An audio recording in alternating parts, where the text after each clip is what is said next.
Indian geography हम देखना शुरू करते हैं। ठीक है, तो आइए हम स्टार्ट करते हैं इंडियन ज्योग्राफी में। सबसे पहले हम इंडियन ज्योग्राफी में हम भारत का भौगोलिक एक परिचय देखेंगे। सामान्य जो भारत का भौगोलिक परिचय होता है हम वहां से स्टार्ट करेंगे चीजें। तो पहली हेडिंग हमारी पड़ेगी भारत के भौगोलिक परिचय। अब देखिए, भारत के भौगोलिक परिचय हम स्टार्ट करें उसके पहले आपको बता देते हैं कुछ क्रम होगा जिस क्रम से हम आपकी पढ़ाई स्टार्ट करेंगे इंडियन ज्योग्राफी में। सबसे पहले हम एक भारत का सामान्य परिचय देखेंगे, फिर सामान्य परिचय के बाद हम करेंगे भारत का भौतिक विभाजन। भारत के भौतिक विभाजन में हम देखेंगे कहां पर माउंटेन है, कहां पर पठार है, कहां पर आप देखेंगे आप तट क्षेत्र आपको देखने को मिलेगा, द्वीप देखने को मिलेंगे, मैदान देखने को मिलेंगे।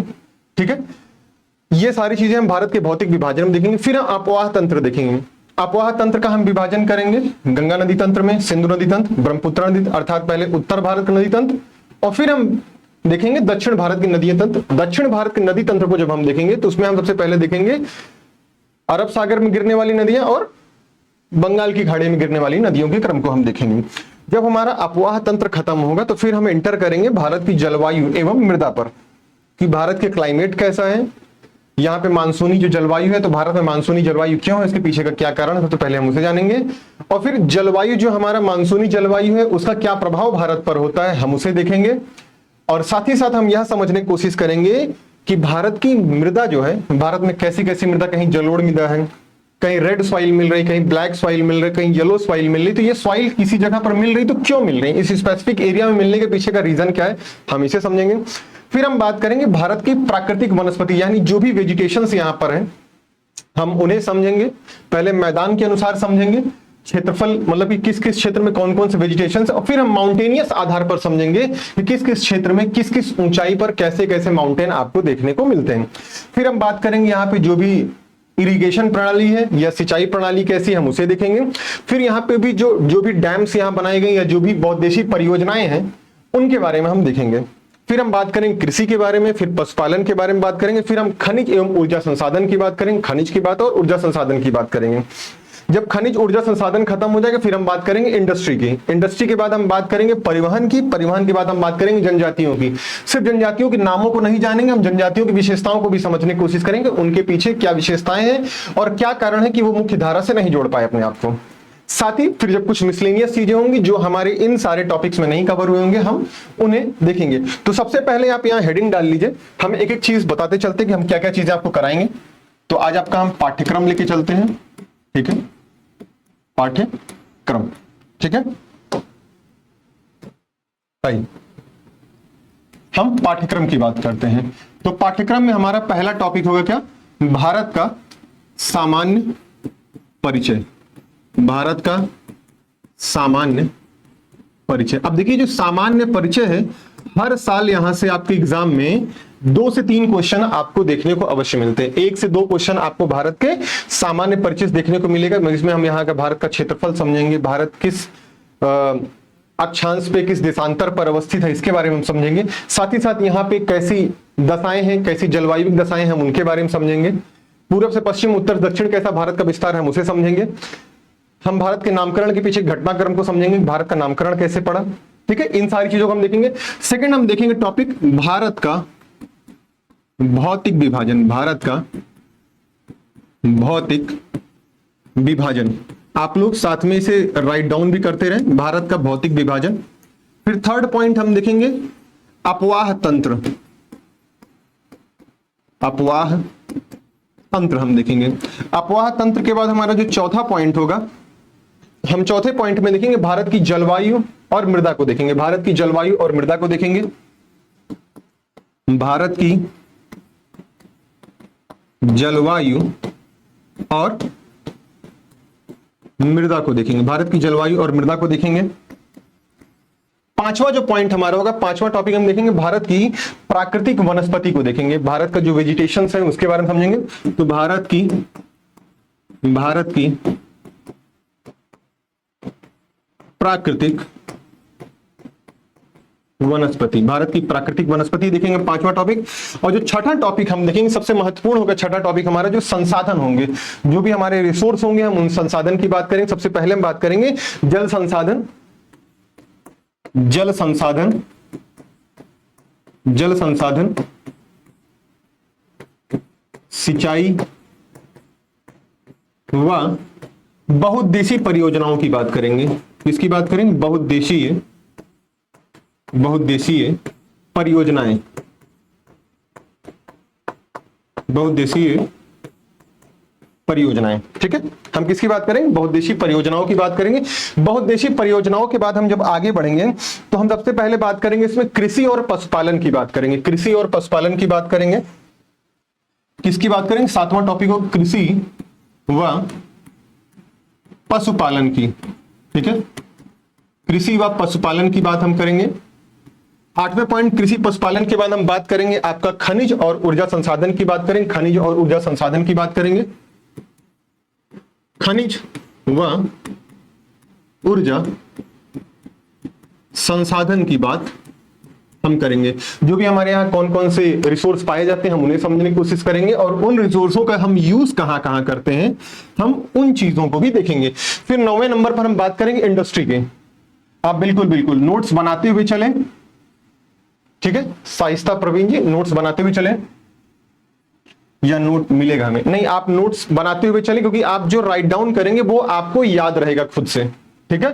क्योंकि मैं ऑलरेडी यहां सारी चीजें लिखूंगा और आपको लाइन बाय लाइन एक चीज समझाता भी चलूंगा, ठीक है। फिर हम बात करेंगे इंडस्ट्री की, अर्थात किसकी? उद्योग की, ठीक है। इंडस्ट्री अर्थात उद्योग की बात करेंगे। 10वें नंबर पे जो हम बात करेंगे, 10वां नंबर हमारा क्या होगा? 10वां नंबर हमारा होगा परिवहन की बात। फिर किसकी? हम परिवहन की बात करेंगे। किसकी? परिवहन की बात करेंगे। परिवहन के बाद हम बात करेंगे जनजातियों की, ठीक है। जनजातियों की बात करेंगे, और जनजातियों के बाद हम बात करेंगे विविध की, यानी जो मिसलेनियस एरिया जो हमने इन 12 टॉपिक्स में कवर नहीं किया हम उन्हें देखेंगे। और मैं आपको ये बता रहा हूं कि इन 12 टॉपिक्स को पढ़ने के बाद आपके इंडियन ज्योग्राफी में कोई भी एरिया आपका छूटेगा नहीं। जो भी एरियाज हैं वो सारे के सारे एरियाज आपके कवर हो जाएंगे। आप देखेंगे जितने भी क्वेश्चंस आए हुए हैं या जितने क्वेश्चंस आने के अनुमान हैं आगे, वो सारे के सारे क्वेश्चंस आपको 80% अनुमान है कि 80% क्वेश्चन आपके इंडियन ज्योग्राफी से 80% जो क्वेश्चन आएंगे वो इसी क्लास नोट से जो यहां पढ़ाया जाएगा उसी के थ्रू आएंगे, ठीक है। तो क्लास नोट्स, मैं बार बार बोल रहा हूं कि क्लास नोट्स साथ में बनाते हुए चलें ताकि आपको दिक्कत ना हो, ठीक है। आइए हम स्टार्ट करते हैं।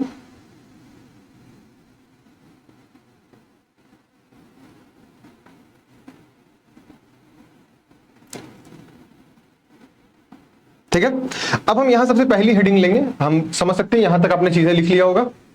अब हम स्टार्ट करते हैं भारत का एक भौगोलिक परिचय।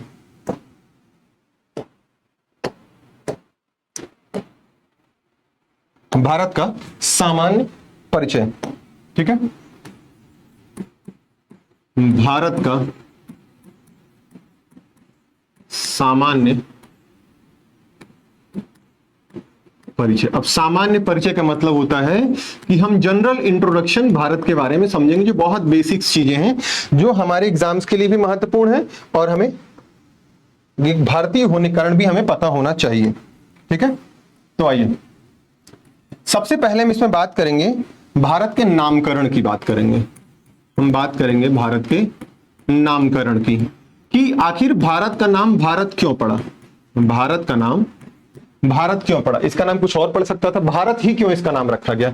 हो सकता था कुछ और नाम रख देते इसका। ऐसे अलग अलग देशों के जो भी नाम जिस देश का होता है कुछ ना कुछ उसके पीछे का इतिहास होता है, उसके पीछे कोई बैकग्राउंड होता है, उसी के आधार पर हम इसका नाम रखते हैं। तो भारत के नामकरण की अगर बात करते हैं तो सबसे पहले हम अगर एंशिएंट एरिया में जाएंगे, अर्थात हम प्राचीन भारत में जाएंगे, तो जब हम वैदिक काल में पहुंचेंगे तो वैदिक काल में देखेंगे सप्त सैंधो प्रदेश नाम दिया गया था। जिस क्षेत्र की आज हम बात कर रहे हैं, अर्थात ये क्षेत्र आप देखिए,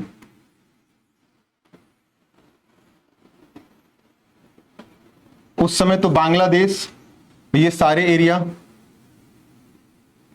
भारत में ही थे।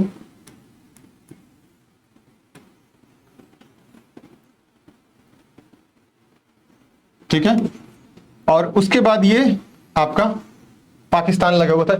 ये पूरा क्षेत्र जो था, इस क्षेत्र को हम सप्त सैंधो प्रदेश के नाम से जानते थे। सप्त सैंधो प्रदेश के नाम से जानते थे। इस पूरे एरिया को हम किस नाम से जानते थे? सप्त सैंधो प्रदेश के नाम से हम इसे जानते थे। क्यों सप्त सैंधो प्रदेश कह रहे हैं?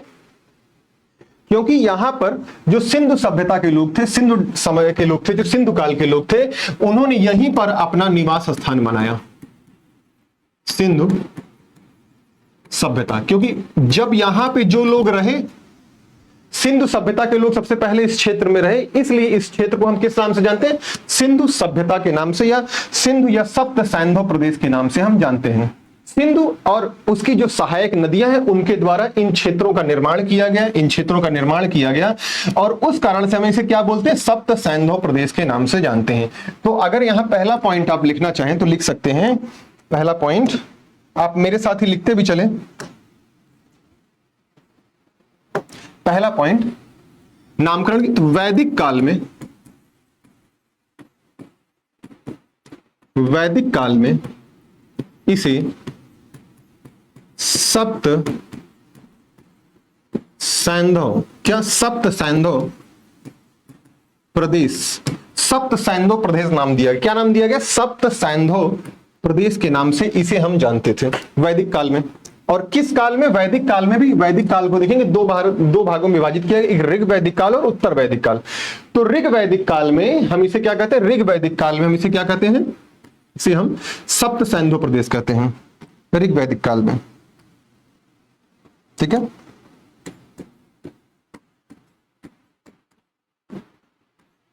ऋग वैदिक काल में इसको हम सप्त सैंधव प्रदेश कहेंगे। अभी आपको लग रहा होगा आप इतिहास में पहुंच गए, ऐसा नहीं है। यह क्षेत्र वही है जहां पे सिंधु और उसकी सहायक नदियां थी। सप्त सैंधव का मतलब ये होता है सिंधु व उसकी सहायक नदियों के क्षेत्र को हम क्या बोलते हैं? सप्त सैंधव प्रदेश के नाम से जानते हैं। अब वैदिक काल में थोड़ा और आगे बढ़ेंगे, जब आर्यंस आना शुरू करते हैं इस क्षेत्र में, जब आर्यों का कब्जा इस क्षेत्र में होना शुरू होता है, तब इस क्षेत्र को किस नाम से जानते हैं? तब इसे हम बात करते हैं आर्यावर्त। जब यहां पे आर्यंस आ जाते हैं तब इसी क्षेत्र को हम क्या बोलते हैं? इसी क्षेत्र को हम क्या बोलते हैं? आर्यावर्त। ठीक है, कमोबेश आर्यावर्त हम उसी क्षेत्र को बोल रहे हैं जो सिंधु सभ्यता का स्थल हुआ करता था। सिंधु सभ्यता के जिस स्थल की हम बात कर रहे हैं वही आर्यावर्त है। तो देखिए यहां से लेकर यहां तक का जो क्षेत्र था उसे हम किस नाम से जानते हैं? उसे हम आर्यावर्त भी कहते हैं, आर्यावर्त भी कहते हैं। ठीक है, उसे हम किस नाम जानते हैं? हिमालय और जो प्रायद्वीपीय पठार है, देखिए ये क्या है? अगर आप ध्यान से देखें तो ये एरिया आपका जो है, ये क्या है आपका? ये आपका है प्रायद्वीपीय पठार। ये क्या है? ये है प्रायद्वीपीय पठार। ठीक है, और यहीं पे अगर आप इस एरिया को देखते हैं, इस एरिया को, ये एरिया आपका हिमालय, ये एरिया हिमालय है। तो प्रायद्वीपीय पठार और हिमालय के मध्य के क्षेत्र को हम आर्यावर्त कहते थे। क्या कहते थे? प्रायद्वीपीय पठार और हिमालय के मध्य के जो क्षेत्र, इस मध्य के क्षेत्र को हम बोलते थे आर्यावर्त। ठीक है, ये है आपका हिमालय क्षेत्र, ये है हिमालय। अगर कोई कलर आपको नहीं दिखेगा तो आप एक बार मुझे बता दीजिएगा। ठीक है, और ये है आपका प्रायद्वीपीय पठार। तो प्रायद्वीपीय पठार और आर्यावर्त के, प्रायद्वीपीय पठार और हिमालय के मध्य के क्षेत्र को हम क्या बोलते थे? आर्यावर्त बोलते थे। अब आइए हम इससे आगे थोड़ा सा बढ़ते हैं। ठीक है, तो यहां सेकंड पॉइंट लिखिए, वैदिक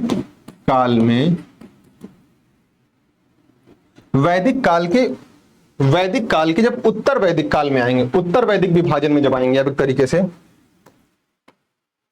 वैदिक काल के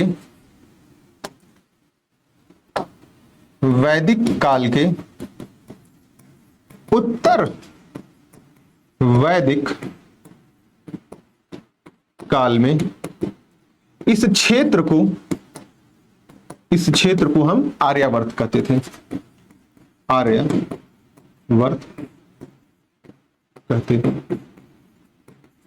तो जहां तक सिंधु सभ्यता के लोगों ने कब्जा किया था उससे थोड़ा सा आगे बढ़ते हुए, अपना और विस्तार करते हुए आर्यावर्त क्षेत्र का निर्माण हो जाता है। ठीक है, अब हम आर्यावर्त, इसी वैदिक काल में ही आप देखेंगे आपको कुछ ट्राइब्स देखने को मिलेंगे। जब आप पढ़ेंगे आगे हिस्ट्री में जब आएंगे तो वहां पे आपको बहुत सारे ट्राइब्स देखने को मिलेंगे, जिसमें सुदास होंगे, उसके अलावा कुछ अन्य ट्राइब्स होंगे।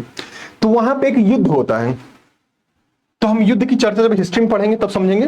पर यहां पर इसी क्षेत्र विशेष में कुछ ट्राइब्स रहा करती थी। क्या रहती थी? कुछ ट्राइब्स रहा करती थी, वो 5 जो ट्राइब्स थी उनमें जो सबसे शक्तिशाली एक ट्राइब्स था जिसका नाम क्या था, राजन, जिसे हम कहते थे सबसे शक्तिशाली जन था उसको हम राजन कहते थे। और उस राजन को हम भरत के नाम से, उस जो राजन था उसका नाम क्या था, भरत नाम था, वो भरत कबीले से संबंधित था। तो यहां हम नेक्स्ट पेज पे आते हैं कि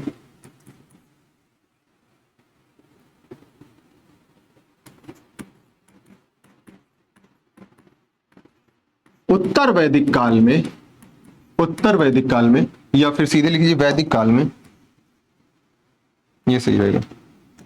वैदिक काल में 5 कबीले थे, ठीक है, 5 कबीले थे। इन 5 कबीलों में से, इन 5 कबीलों में सबसे शक्तिशाली कबीला, सबसे शक्तिशाली कबीला कौन सा था, वह भरत कबीला था, भरत कबीला, ठीक है। तो एक कहानी यह भी मिलती कि इस भरत के नाम से, इसी भरत के नाम से, इसी भरत कबीले के नाम से भारत को हम भारत के नाम से जानते हैं। इसी भरत कबीले से भारत नाम मिला। क्या नाम मिला, भारत नाम मिला, ठीक है, भारत नाम मिला। अब इसके हम थोड़ा सा आगे बढ़ेंगे, ठीक है। अब हम बात करेंगे, एक कहानी आपको और सुनने को मिलती होगी, आपने कभी अपने बड़े लोग जो आपसे एज में बड़े हैं उनसे आपने सुना होगा, अपने पिताजी से, अपने दादाजी से सुना होगा एक कहानी कि दुष्यंत राजा दुष्यंत की आपने कहानी सुनी होगी, दुष्यंत और शकुंतला की आपने कहानी सुनी होगी। तो दुष्यंत का भी एक बेटा था जिसका नाम भरत था। क्या नाम था, भरत था, और उसी के नाम पर भारत नाम पड़ा है। तो यहां पे एक नेक्स्ट पॉइंट लिखिए, ये वायु पुराण के अनुसार है, वायु पुराण के अनुसार, वायु पुराण के अनुसार,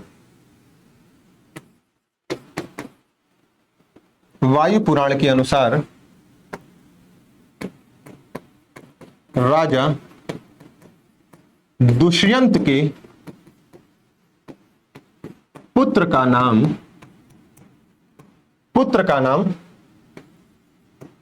भरत था, और इसी नाम पर भारत नाम पड़ा, ठीक है, भारत नाम पड़ा, ठीक है। अब बौद्ध काल में इसी क्षेत्र को, बौद्ध काल में हम क्या बोलते थे, जिसे हम आर्यावर्त बोल रहे हैं, सिंधु क्षेत्र बोल रहे हैं, उसी को हम बौद्ध काल में किस नाम से जानते हैं, जम्बू द्वीप के नाम से जानते थे। तो यहां पे नेक्स्ट पॉइंट लिख लीजिए कि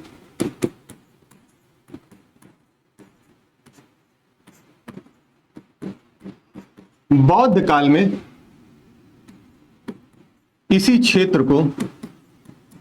क्षेत्र को हम किस नाम से जानते थे, इसी क्षेत्र को हम जम्बू द्वीप नाम से जानते थे।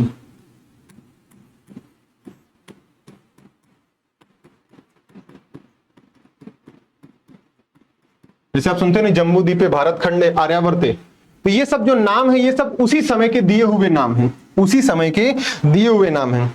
और इंडिया जो शब्द है, अगर वाकई में आप इंडिया शब्द देखते हैं तो इंडिया जो है इंडोई नामक शब्द से बना। किससे, इंडिया जो शब्द है इंडोई नामक एक ग्रीक शब्द से बना। किससे बना है, ग्रीक शब्द से बना है। और ग्रीक वही जो वर्तमान में जो ग्रीस क्षेत्र है उसी को हम पहले ग्रीक कहा करते थे, और ये कौन थे, यूनानीज थे, और इनके द्वारा इंडिया शब्द का ओरिजिनेशन किया गया। तो ये तो भारत शब्द की बात चली थी, अब हम इंडिया की बात करेंगे।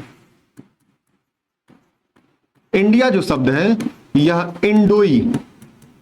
इंडोई से उत्पत्ति हुई, इसकी उत्पत्ति हुई, ठीक है। और जो इंडोई है ये शब्द एक ग्रीक शब्द है, ग्रीक शब्द है। और ग्रीक वही क्षेत्र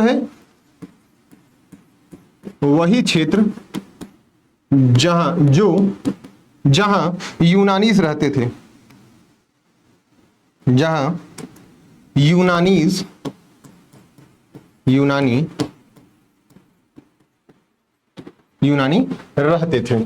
ठीक है, और उसके बाद आगे बढ़ेंगे। ठीक है, और इंडिया नाम क्यों बना? इंडिया इंडस से बना, इंडिया इंडस से बना। अगर आप ध्यान से देखते हैं यहां पे, ये आपका भारत है,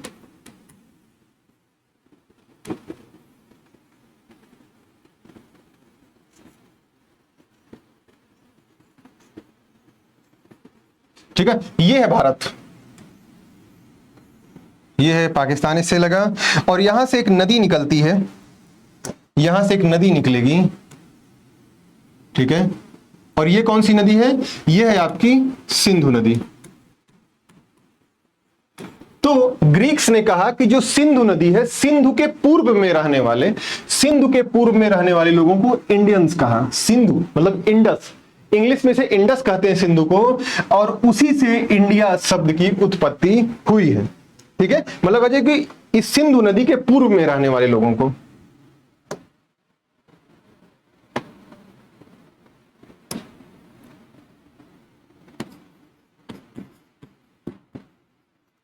सिंधु नदी के पूर्व में रहने वालों को इंडियन कहा गया। क्या कहा गया? इंडियन नाम दिया गया। क्या नाम दिया गया? इंडियन नाम दिया गया। तो आपको यह समझ में आ गया कि इंडिया नाम कैसे पड़ा। अब इससे थोड़ा सा और आगे बढ़ते हैं। अब हम ईरान क्षेत्र की बात करेंगे, जिसे हम कभी पारसी कहते थे, पारसी लैंड। तो जो ईरान क्षेत्र है, ईरान क्षेत्र के लोगों ने, ईरान क्षेत्र के लोग जो थे वो सा को हा बोलते थे। क्या बोलते थे? ईरान क्षेत्र के लोग सा को हा बोलते थे। क्या बोलते थे? अब नेक्स्ट पेज बात करते हैं, हिंदुस्तान नाम कैसे पड़ा।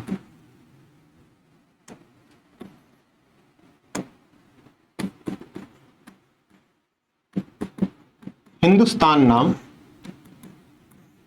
कैसे पड़ा देखते हैं।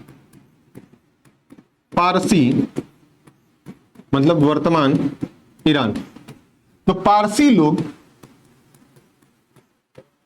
सा को हा बोलते थे। क्या बोलते? सा को हा बोलते।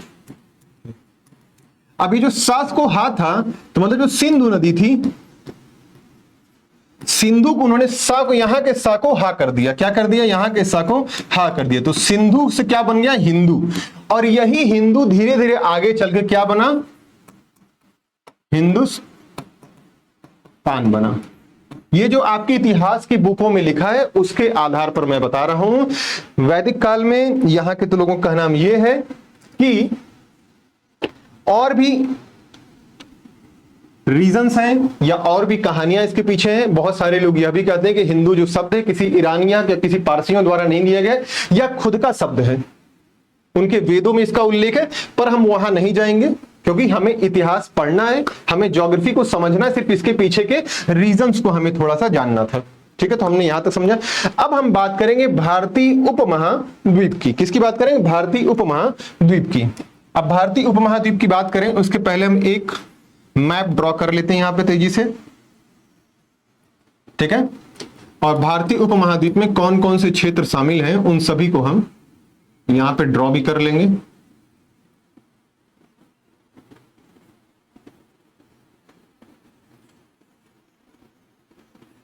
ठीक है,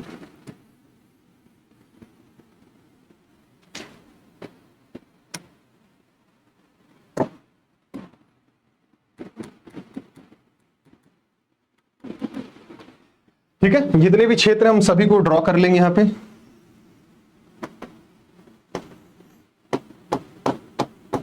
ठीक है, आइए अब हम एक एक करके यहां नाम लिखना शुरू करते हैं, सारे नाम लिखना शुरू करते हैं तो आपको ये चीजें पता चल जाएंगी।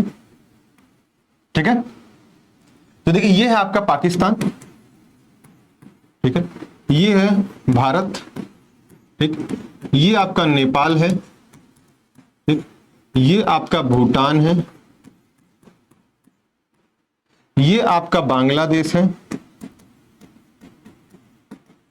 ठीक है, बांग्लादेश। ये आपका म्यांमार है। ये आपका श्रीलंका है और ये आपका मालदीव है। तो भारतीय उपमहाद्वीप में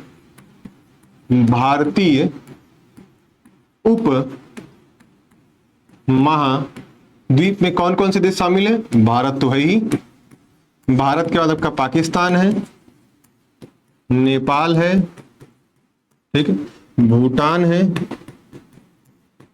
बांग्लादेश है, बांग्लादेश के बाद आप बात करेंगे म्यांमार है आपका, म्यांमार के बाद आप बात करेंगे आपका श्रीलंका है और मालदीव है, ठीक है, मालदीव। इतने देश जो हैं आपके भारतीय उपमहाद्वीप में शामिल हैं, भारतीय उपमहाद्वीप में शामिल। अच्छा, भारतीय उपमहाद्वीप इसको नाम देने के पीछे का क्या रीजन है? भारतीय उपमहाद्वीप देने का पीछे का रीजन क्या है कि भारत का क्षेत्रफल ऑटोमेटिकली उत्तर से लेकर दक्षिण तक, पूरब से लेकर पश्चिम तक अगर देखें तो इसका क्षेत्रफल बहुत बड़ा है, पहला रीजन, ठीक है। तो अपने आप में क्षेत्रफल बहुत बड़ा है, साथ ही साथ इसके पास अपना खुद का एक समुद्र है। क्या है? समुद्र है इसका।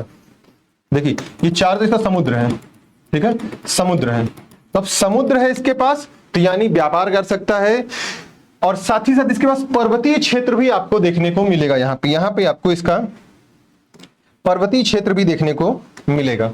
ये देखिए, ये आपको इसका पर्वतीय क्षेत्र भी देखने को मिलता है। इसका पर्वत भी है, सागर भी है और बहुत बड़ा क्षेत्र है। साथ ही साथ इसका पठार भी है, खनिज संसाधन का भी होना, गंगा जैसी विशाल नदी का होना, सर्वाधिक ग्लेशियर हमारे पास होना, ठीक है, और ज्वालामुखी हमारे पास होना। तो मतलब जो उपमहाद्वीप अर्थात जो महाद्वीप की रिगार्डेड जरूरत होती है, वो सारी की सारी जरूरतें भारत के इस लैंड में फुलफिल होती हैं। इसलिए हम भारत को भारतीय उपमहाद्वीप के नाम से जानते हैं। किस नाम जानते हैं? भारतीय उपमहाद्वीप के नाम से हम जानते हैं। ये तो रहा भारत के बेसिक्स एकदम, कि भारत का नामकरण कैसे रहा, क्या रहा।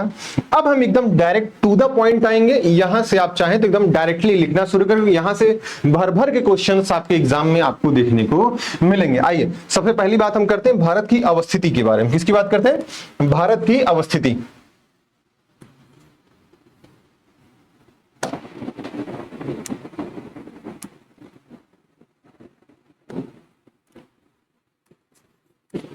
भारत की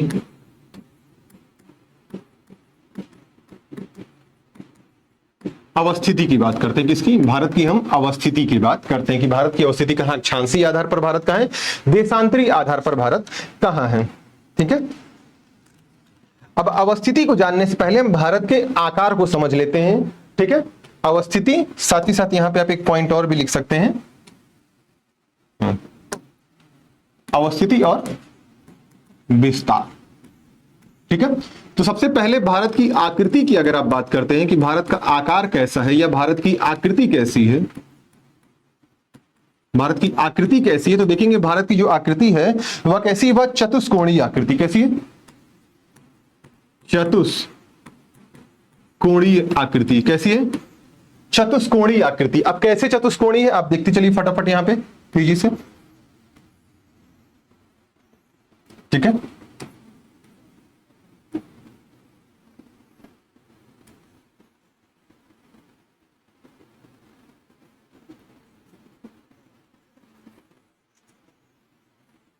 ठीक है, अब भारत की आकृति अगर आप देखना चाहें सही तरीके से तो आपको यह समझ में आएगा कि देखिए, एक पॉइंट यहां से उठाइए ऐसे, एक पॉइंट ये ले जाइए, ये ले जाइए और ये मिलाइए। इन सारे पॉइंट को मिला करके अगर आप देखते हैं तो ये बनती है भारत की चतुष्कोणीय आकृति। कैसी आकृति? चतुष्कोणीय आकृति बनती है। अगर ध्यान से देखें आप यहां से, तो ये देखें भारत का उत्तर से दक्षिण विस्तार और पूरब से पश्चिम विस्तार भी हम यहीं पर देख लेते हैं लगे हाथ। तो ठीक है, भारत का उत्तर से दक्षिण विस्तार कितना है? उत्तर दक्षिण 3214 किलोमीटर उत्तर से लेकर दक्षिण तक विस्तार कितना? 3214 किलोमीटर है आपका विस्तार। कौन सा विस्तार है आपका? उत्तर से दक्षिण का विस्तार है। अगर पूरब से पश्चिम विस्तार की बात करेंगे, पूरब से पश्चिम 2933 किलोमीटर भारत का पूरब से पश्चिम विस्तार कितना? 2933 किलोमीटर भारत का पूरब से पश्चिम विस्तार आपको देखने को मिल रहा है। तो अगर उत्तर से दक्षिण विस्तार की बात करते हैं भारत में,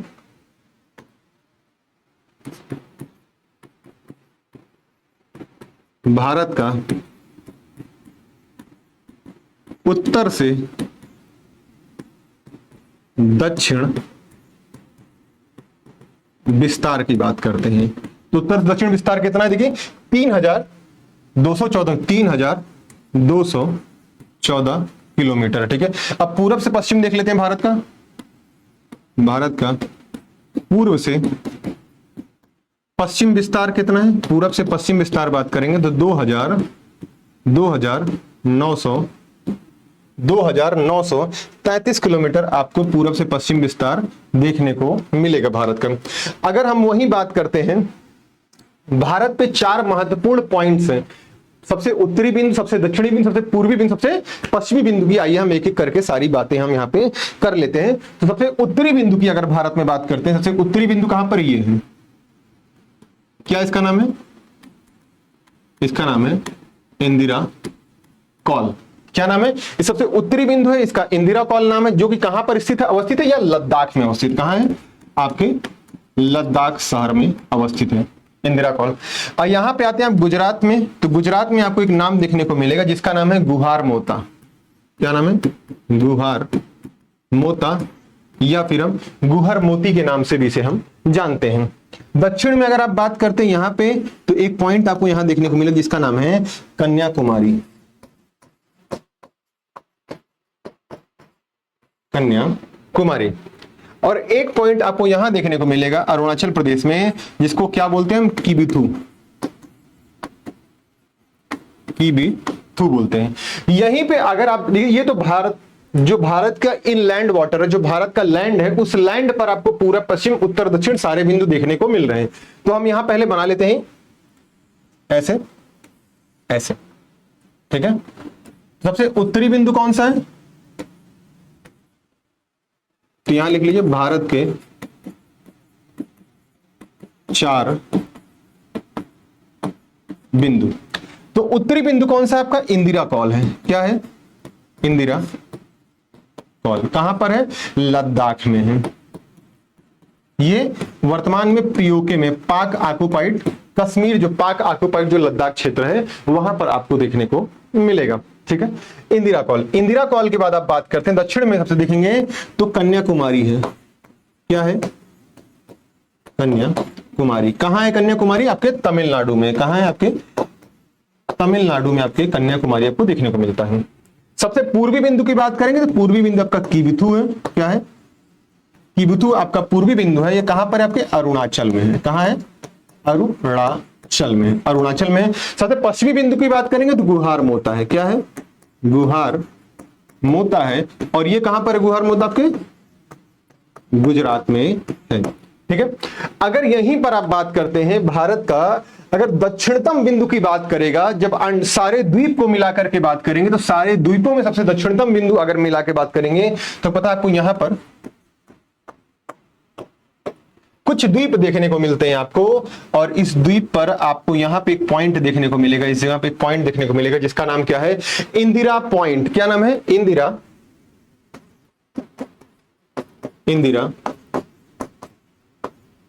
पॉइंट। इंदिरा पॉइंट। और इंदिरा पॉइंट कहां है? आपके अंडमान निकोबार में अवस्थित है। कहां अवस्थित है? अंडमान और निकोबार में अवस्थित है। उम्मीद करता हूं यहां तक चीजें आपने लिख लिया होगा। अब हम बात करेंगे भारत का एक्चुअल में क्षेत्रफल कितना है? 32,87,263 किलोमीटर जो भारत का क्षेत्रफल है, उसकी बात हम करेंगे। ठीक है, एक एक चीजें लिखते रहिएगा। भारत का क्षेत्रफल कितना है? 32,87,263 किलोमीटर स्क्वायर, वर्ग किलोमीटर स्क्वायर है। ठीक है, 32,87,263 किलोमीटर। और इसमें आपका पीओके भी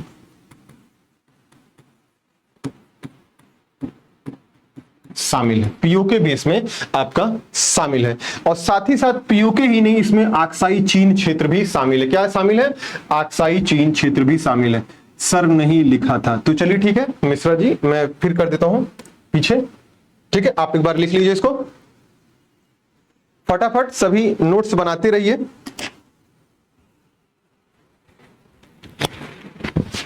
अगर सर वो मेरे फोन में देखो लाइव। हाँ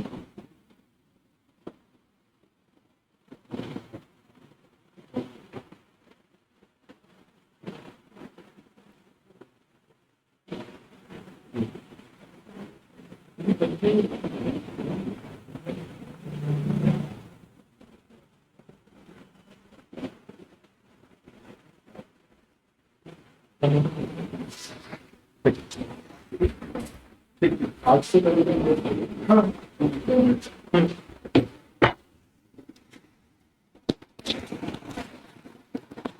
ठीक है। अब हम बात करते हैं, इसमें सिर्फ पीओके ही नहीं शामिल था, इसमें आक्साई चीन भी क्षेत्र भी आपका शामिल था। जब हम आगे मैपिंग में और आगे आएंगे डीप में तो आपको पता चलेगा पीओके कहां पर है और आक्साई चीन कहां है। चांदनी मिश्रा जी आपने यहां तक लिख लिया? चांदनी मिश्रा जी क्या आपने यहां तक लिख लिया?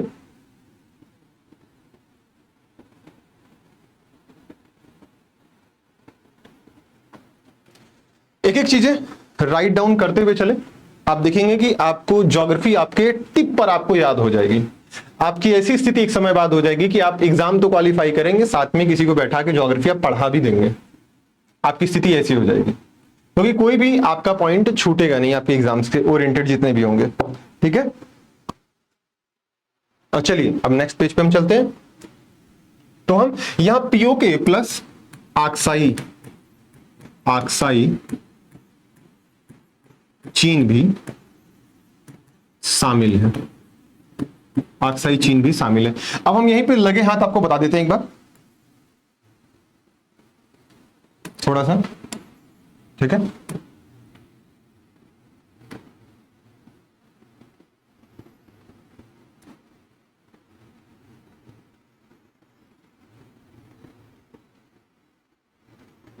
ठीक।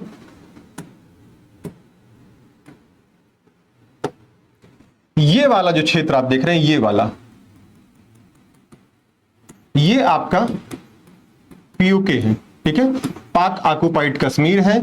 और उसके बाद ये आप क्षेत्र ऐसे देख रहे हैं, ये आपका क्या है? ये है आक्साई चीन, आक्साई चीन।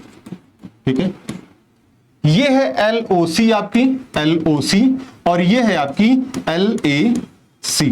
ठीक है, एलओसी और एलएसी वाले टॉपिक में हम आएंगे तो हम यहां पे आपके सारे एरियाज कवर कराएंगे। और यहीं पर आपको देखने को मिलेगा एक ग्लेशियर जिसका क्या नाम है?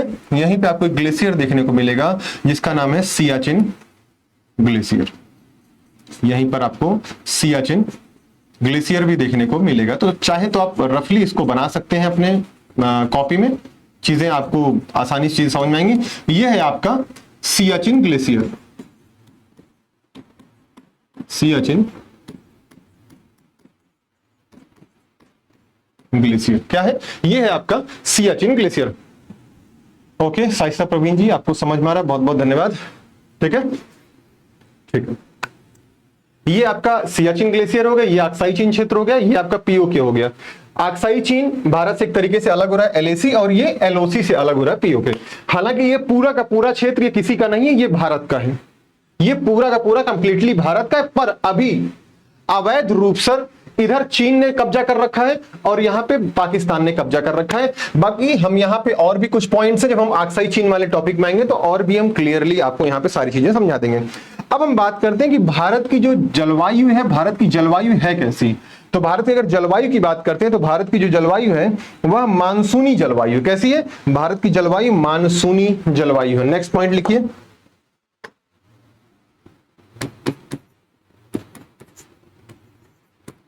भारत की जलवायु मानसूनी जलवायु। कैसी जलवायु? मानसूनी जलवायु है। अब मानसूनी शब्द से क्या मतलब है? मानसूनी शब्द इंडिकेट करता है कि ऐसी पवनें, ऐसी हवा, ऐसी विंड जो 6 माह में अपनी दिशा को परिवर्तित कर ले, उस क्षेत्र, उस लैंड को हम मानसूनी लैंड कहते हैं। जैसे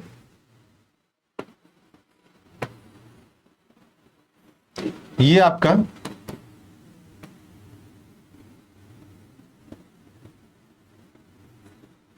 ये, ठीक है, ये है भारत। यहां से मानिए हवाएं जा रही हैं, यहां से देख रहे हैं आप मानसूनी हवा जा रही है।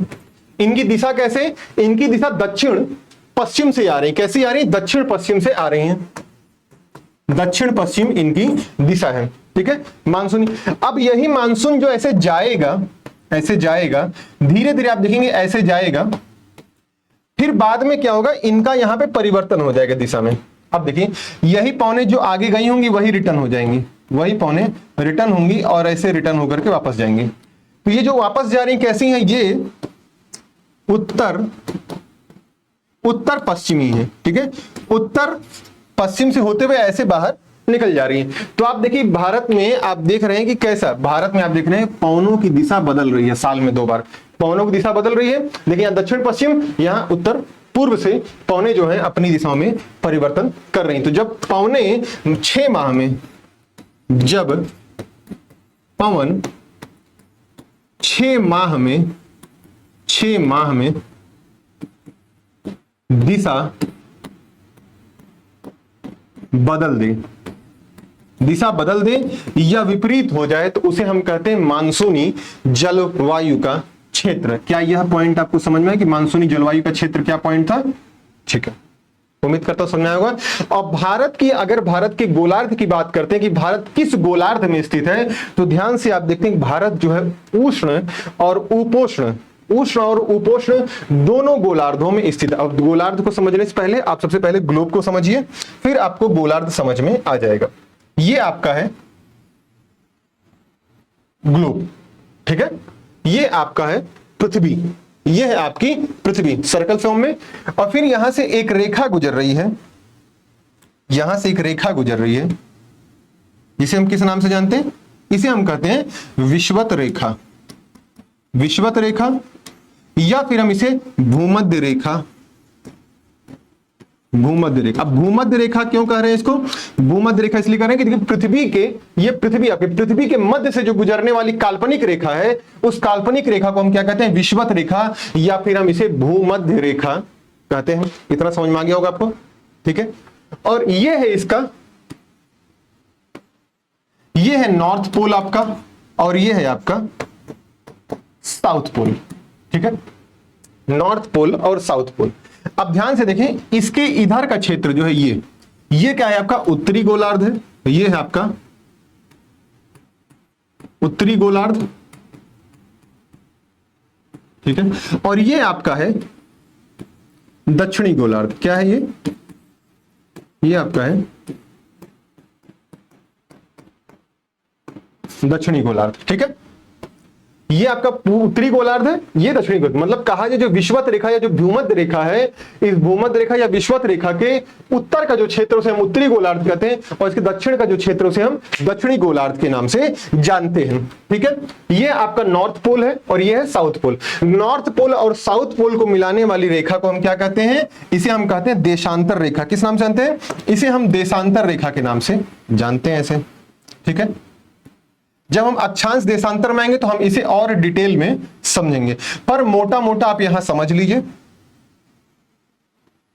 ठीक है। ये आपकी देशांतर रेखा है। ये क्या है? आपकी देशांतर रेखा है। जैसे आपको ये विषुवत रेखा दिख रही है, इसको हम क्या बोल रहे हैं? इसको हम बोल रहे हैं 0 डिग्री, 0 डिग्री। इसी से विषुवत रेखा आपको दिख रही, भूमध्य रेखा दिख रही, इसके बाद एक और लाइन जाएगी ऐसे, मान लीजिए ऐसे, जिसको हम बोलेंगे 1 डिग्री। फिर इसी तरह आगे बढ़ते बढ़ते आपको मिलेगी 10 डिग्री, ठीक है। 10 डिग्री से ऊपर मिलेंगे, आप बढ़ेंगे तो 20 डिग्री, फिर 30 डिग्री। इसी तरह डिग्रियों की संख्या लगातार आपकी बढ़ती रहेगी। तो भारत की अवस्थिति की अगर इसी में बात करेंगे आप, तो भारत जो देखिए, भारत यहां पे अवस्थित आपको देखने को मिलेगा, ये ऐसे भारत आपको देखने को मिलेगा। तो भारत की अवस्थिति में अगर आप देखते हैं तो भारत कहां अवस्थित हो रहा है? मान लीजिए ये एक पॉइंट है, अगर आप इसको मान लीजिए ऐसे, इस पॉइंट के इधर का जो क्षेत्र है इसे हम बोल रहे हैं पूर्वी गोलार्ध। क्या बोल रहे हैं? पूर्वी गोलार्ध। और इसके इधर के क्षेत्र को हम बोल रहे हैं आपका पश्चिमी गोलार्ध। अब भारत देखिए, भारत तो ये अवस्थित है आपका भैया, ये आपका भारत अवस्थित है। भारत कहां अवस्थित आपको दिख रहा है? भारत, अब ध्यान से देखें ग्लोब पर, भारत जो है किस गोलार्ध में? भारत उत्तरी गोलार्ध में स्थित है।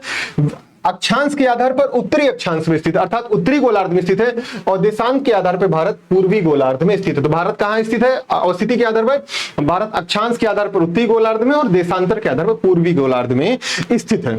ठीक है, यहां तक की बातें आपको समझ में आ गई होंगी।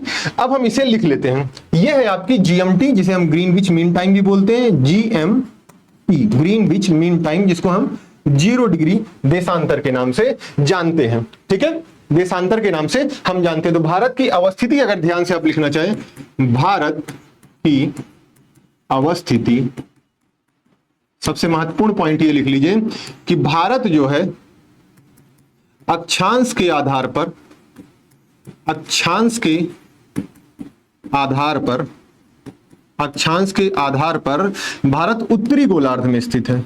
इसमें उत्तरी गोलार्ध में स्थित है।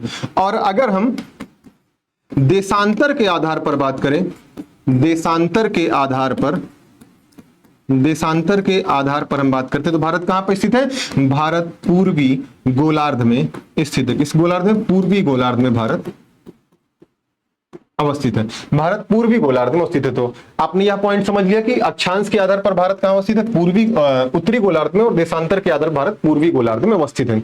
अब जब यहां से आप देखेंगे तो यहां से कोई ना कोई एक रेखा अवश्य गुजरेगी। यहां से आप देखेंगे ऐसे कोई ना कोई एक रेखा यहां से ऐसे अवश्य गुजर रही होगी, जो भारत के उत्तरी बिंदु को टच करेगी। भारत के देखिए उत्तरी बिंदु को टच कर रही है। इसी प्रकार से कोई ना कोई एक देशांतर रेखा यहां से ऐसे आएगी, एक देशांतर रेखा ऐसे आएगी जो भारत को यहां से टच करते हुए ऐसे चली जाएगी। फिर एक देशांतर रेखा और ऐसे आपको देखने को मिलेगी यहीं से निकलते हुए, जो भारत के पश्चिमी बिंदु को टच करेगी। ठीक है, और एक और यहां से जाएगा, एक अक्षांश रेखा और जाएगी ऐसे। ठीक है, जिसे हम बोलेंगे ये कन्याकुमारी को टच करेगी। तो यानी अब यहां से हम इसे 3D, यहां से हम इमेज को निकालते हैं और साफ साफ हम बना के समझने की कोशिश करते हैं। ठीक है, ये आपका देखिए भारत। ठीक है, हाँ,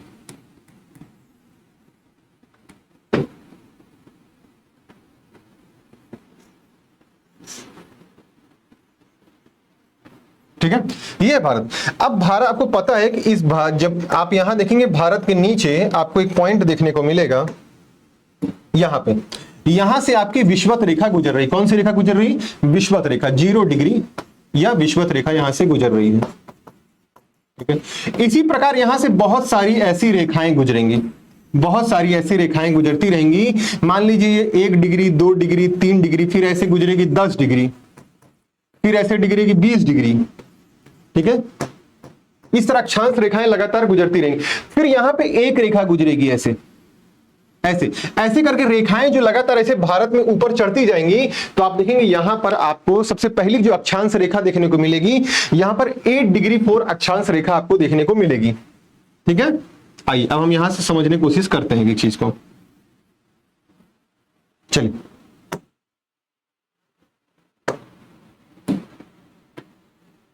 ठीक है, ये आपकी यहां से विषुवत रेखा गई है। तो विषुवत रेखा से इसी क्रम में हम ऐसे ऐसे बढ़ते जाएंगे, बढ़ते जाएंगे, बढ़ते बढ़ते आपको मिलेगी एक रेखा यहां पे, जिसका नाम होगा 8 डिग्री 4 देशांतर रेखा। कौन सी? 1 डिग्री अक्षांश रेखा, 8 डिग्री 4 अक्षांश रेखा।